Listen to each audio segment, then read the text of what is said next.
Hey, it's Benji Cole, son of Al Cole from CBS Radio and host of the syndicated talk show, People of Distinction. The talk that gives you an in-depth view of some of the most dynamic, intelligent, and successful people on the planet. Run to our website, alcoleenterprises.com for more info. Email me directly through benji@alcoleenterprises.com if you'd like to get involved with what we have going. And as always, please continue to like and support our broadcasts. People of Distinction is an internationally syndicated show because of viewers like you. People, we're available on all major podcasts as well as YouTube. So if you keep following, we're going to continue to put out the content. All right, we appreciate the support. Keep on showing the love, and do me a favor, sit back and strap in because we are very excited to showcase this next guest here with us on our network. And on the line with us today, we have Erin D. Schultz. We're going to be discussing her amazing book, My Forever Breath, Blooming in Suffocating Times. That's available for purchase through Amazon, Barnes & Noble, pretty much all the regular online book resellers. But people, if you want to gather everything that Erin has in store, head on over to her personal website. And that's ErinDawnSchultz.com. There, you're going to gather more information on Erin herself, more information on this impactful book, as well as find the hyperlink set up to take you to the purchasing pages. So one more time, that's ErinDawnSchultz.com. And before we go any further, I want to take this opportunity and point out that Erin was brought to our network by one of the best advertising firms in the business. And people, you already know, I'm talking about Quipper Prints. So for my writers out there who have gone through their process, creating your masterpiece, and now you've done it, okay? You need help moving the book that you just finished developing though. Well, if that's you, contact Quipper Prints. They're one of the best in the business to do it, and this is exactly what they specialize in. So head on over to quipperprints.com today and gather all the ways that their fantastic team is going to help you do just that. And listen, it is an absolute pleasure to have Erin here on the line. This book is a wonderful resource to help its readers if you allow it to do so. In reading in between the lines, utilizing faith to strengthen and fortify that foundation to surpass any obstacles in your way. There's going to be a lot that we're discussing today. Have your tissues ready because it's going to be a tearjerker, I'm sure. But understand the benefit behind a book of this magnitude and what it can do for you and for those around you if you choose to take it there. And at the end of the day, Erin is the expert, all right? It's her book. She's written it. It's her life. She's lived it. She's going to be able to articulate everything much better than I ever could. Sit back and get ready. Erin, first and foremost, welcome to People of Distinction, and thank you very much for being a guest. How are you doing today? Thank you. I'm doing well. Fantastic. Well, listen, Erin, this is a true pleasure. I really do mean it. As I mentioned in my opening, what you've done here by comprising this book, I think is something that takes bravery to do, but also, and I think you know, I'm assuming here, and forgive me for doing that, but I would say it's probably safe to assume that through this writing process, even though you knew you were showcasing so many of your personal moments, there had to have been a part of you that understood that this was going to be beneficial for your readers. Because there are a lot of people. That's why I wrote it. And I will tell you this, that there was a moment when we lived in Ramona and I was taking a walk. We have 45 acres and I was walking along and God told me, I need to tell my story. Yeah. So I started, and it took about 2 years or more to write it all down and then have it edited. My husband edited it. I edited his books and he edited mine. So. Well, listen, Erin. But I felt like, this was my ministry to women, to let them know that, bad things sometimes happen, but God is right with you the whole time. Mm-hmm. And I think that's a beautiful message and something that a lot of people need to hear. And I know you've written this book, and as you've mentioned, this is primarily for women, right? It's a self-help book. Absolutely. Showcasing your things. But what I love so much about your book is the fact that this book is so universal, it can apply to anyone. yes, may be created for women. Certain instances or certain experiences that you had may be specific or more aligned with a woman's experience. But people, if you read in between the lines, we all have obstacles that we have encountered in our lives. We all have obstacles that we are going to encounter in our lives. A book of this magnitude is going to give you a foundation of which to build off of. I know your faith in God is something that has really been the driving force behind so much of it. And again, that is a copy and paste thing that a lot of people are going to be able to take to the bank. Erin, before we jump into the book, and I know we have a lot of information to discuss with that, but tell us a little bit more about yourself and your background. I am a woman who has gone through a lot of bad things. And one of them was my dad who left. It was very hard for me. Everybody needs a dad, you know.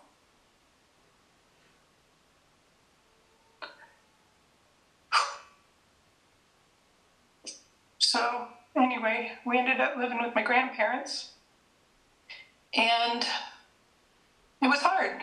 My grandparents were in their late 60s, 70s, and, you know, here they had to take care of 3 kids, 4 of us, 3 brothers and me, so there's 4 of us. Mm-hmm. And my mom worked at night, working as a nurse, and she did that for a long time.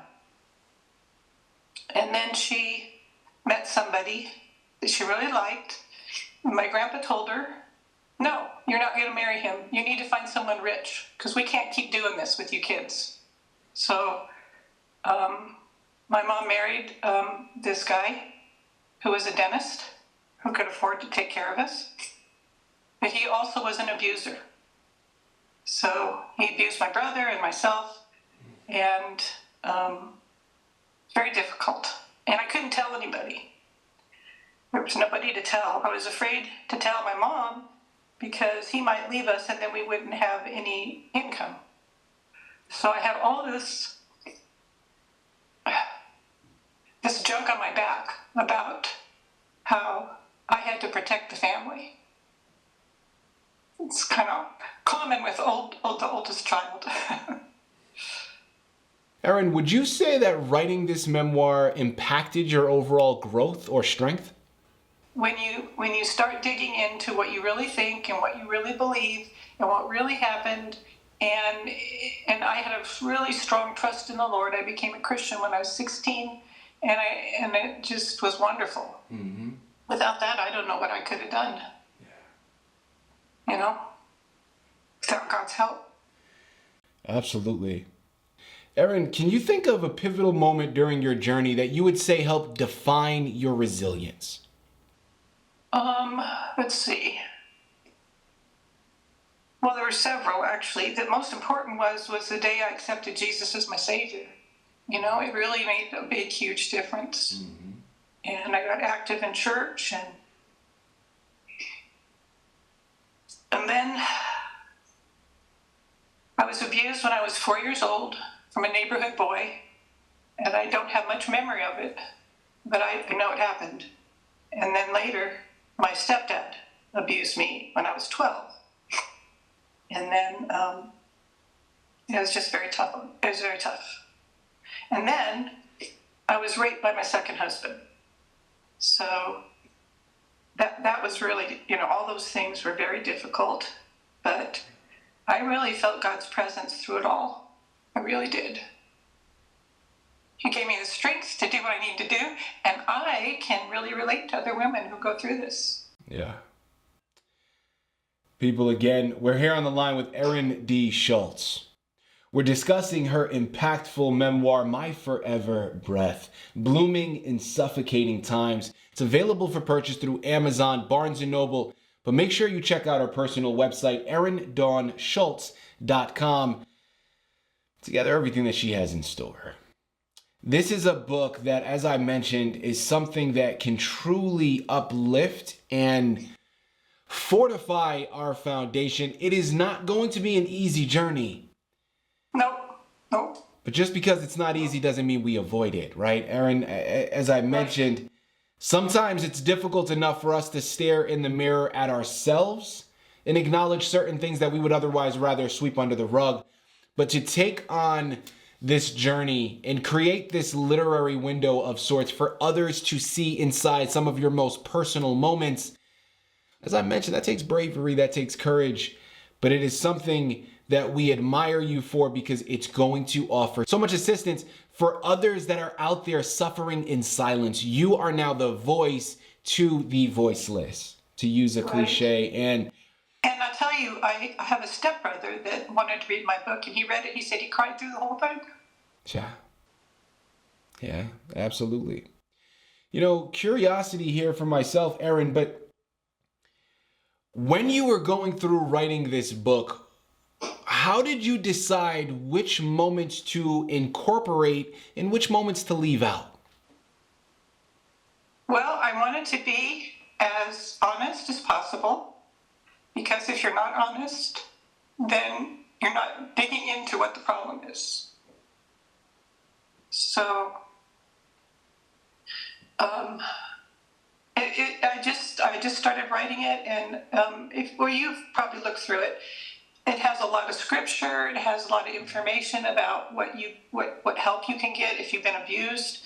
It was just a lot of stuff in it, and my husband helped me get some of that stuff going too. Mm-hmm. So he was a what do you call him? Firearms trainer, and we had a 45-acre property, and he trained everybody on the weekends. So he had really strong ideas about you better be able to take care of yourself, And so I was trained, and all the people who came to our house were trained, and at least you felt like you were could put yourself in a place where you wouldn't be taken advantage of again. Right. Erin, I know you mentioned before that this process was immensely beneficial to you. So it leads me to ask this next question. While you were writing this book, was it always a thing from the very beginning that you knew you were writing this book to publish for the masses, or did it start as maybe something that was almost therapeutic or cathartic for you that eventually developed into something for others? I told you what God told me as I was on my walk that day. He said, you need to tell your story, and that means to other people. Yeah. So that's what I did. There you have it. Listen, a question that I think is probably one of the most pivotal of today's interview, and one thing that I don't think I can push off anymore. Let's talk about advice for others. Let's talk about paying it forward. I know your book is something that is littered with gems. People, I've already mentioned it to you before. It's Amazon, it's Barnes & Noble, it's ErinDawnSchultz.com. Head on over there today, pick up your copies. But since we have you here on the line, Erin, what is some advice that you can offer to someone else that's listening in right now that's fighting their own battles? Well, I'll tell you, it's tough because, we're raised in a man's society, pretty much, Mm-hmm. They take control, they decide whatever, and I'm not against men at all. I've been married 3 times, and I'm going to get married the 4th time, so,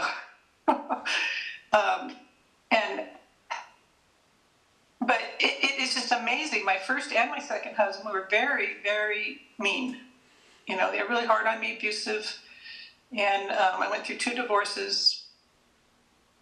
And then I met my 3rd husband, which was a gem. And when I was married to him, I got sick. I was, let's see, what do I have down here? Oh, I had endometriosis, and then I got cancer. And I survived all of that, which was great. And at the same time, my mom went through dementia. And then my husband, over a period of time, a little bit longer than that, he had 4 heart attacks and died in the 4th one. So that was really hard to lose him. And I lost my mom and my husband in the same year, 21. Erin, you are, I really do mean this. You are the absolute embodiment of a person of distinction. Your story is something. Get me crying here. I mean, listen, I'm not blowing smoke, Erin. I really do mean this. Your story is something I don't know if many people could survive. I don't know if many people would be able to overcome. Well, if you'd read my book in detail, there's a little comment in there that said, "Without God in my life, I would not have survived this." Yeah. I believe that. Erin, I'm curious, did writing this memoir change your perspective on any of the challenges you faced in any way? Well, I changed my perspective only because, you know, God is in control. We know that, right? And He's in control of my life. And He allowed these things. And I believe He allowed them so that I could share them with other people and find out that there's always hope. Always hope. You know? And when you don't have hope, you don't have anything. You know, Erin, I'm right there with you. I've always been a firm believer, and I've mentioned this on a number of occasions. I think God doesn't place anything on your path that you're not strong enough to overcome. Exactly. Now, it may not seem like that in the moment. No, it doesn't. I'll tell you, it was pretty much a life of hell for a while. Okay, so now we go down to the next step, right? Family issues. So my husband and I had both had kids. I had twin boys, and he had a daughter, and we got married, and it didn't go too well because their father and mother that were on the other side, and they just couldn't, leave us alone. It was just, they were just constantly, his wife was constantly taking him back to court, and my sons were staying with my husband and his new wife, and she was just useless. So I always feared for them, what would happen. But they survived it. And then the loss of my son. He took his own life, and he'd been living with my mom, and he got caught up in posting, pictures of kids. It was terrible. And so we took him to, my mom and I paid for someone to, a good lawyer. And so we were hoping everything would be working out, Well, he didn't want to wait because he had asthma really bad. He was afraid if he went to prison, he would be attacked or he wouldn't survive it or whatever. And so instead of going to court like he was supposed to in the morning, he went to the local hospital and shot himself right there in the front door. Wow. Erin, my sincerest apologies and condolences. I mean, that's just, again, it's just one of those things where, as a parent myself, I have to kind of chime in and resort from that perspective. No parent should have to bury a child regardless of circumstances. Oh, I know. And I'm telling you, my family, my mother's oldest sister shot herself in the house.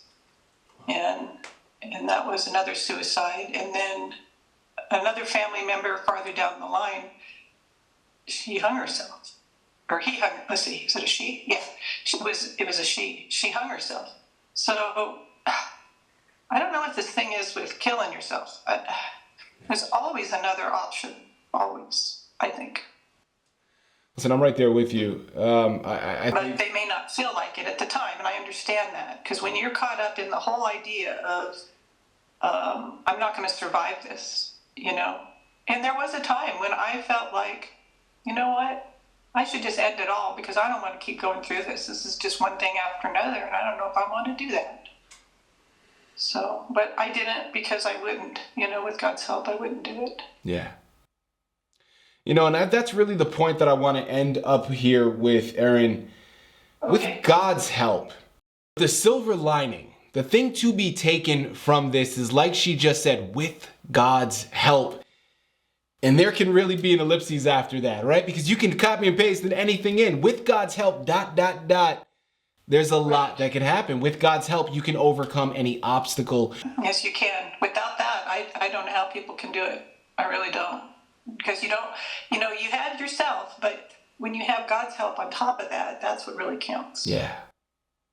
And listen, I think there's no better way than to close out than with a message like that. So to build on that message here, Erin, what is an underlying theme or message you hope your readers take from your book upon completing it?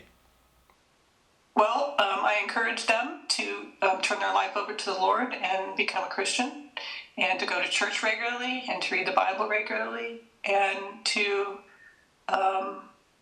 if you've been abused, to say something about it. Yeah. It's really hard for people to, men or women, to say they've been abused, because it makes them feel weak. And when you have God helping you, and you can have, friends come along with you, the church that comes along with you, and help you get through it. A lot of this stuff you can't get through on your own. Right. Listen, people, there's a lot more that we can sit here and we can discuss. We've barely scratched the surface when it comes to this book. The onus is on you. All right. I said it before. I'm going to say it again. It's Amazon. It's Barnes & Noble. It's ErinDawnSchultz.com. You're going to want to head on over there. You're going to want to pick up copies of My Forever Breath. This is a book you need to add to your shelf, because at the end of the day, as I mentioned to you before, people, we are all fighting our own internal battles. We all have our own traumatic experiences that we have gone through, that we are going through, that we unfortunately will go through. That's right. Books of this nature that carry this amazing message are ultimately what helps you find the strength in your toughest moments. So this is the precipice. Erin, I know you're not looking for praise, but I'm going to give it to you. Okay? And I know I've given it to you before, but you are a magnificent individual that has showcased a tremendous amount of strength. Thank you for writing this book. Thank you for being here to discuss it. Thank you for being you, right? Thank you for this message. You are going to assist so many people. Thank you for the nice words, Benji. Of course, absolutely. You are going to assist so many people in this project that you've comprised. And we are truly blessed that we had the opportunity to have you on the network to share it with our guests. At the end of the day, once again, Erin, thank you for being a guest with us today on People of Distinction. Thank you, Benji.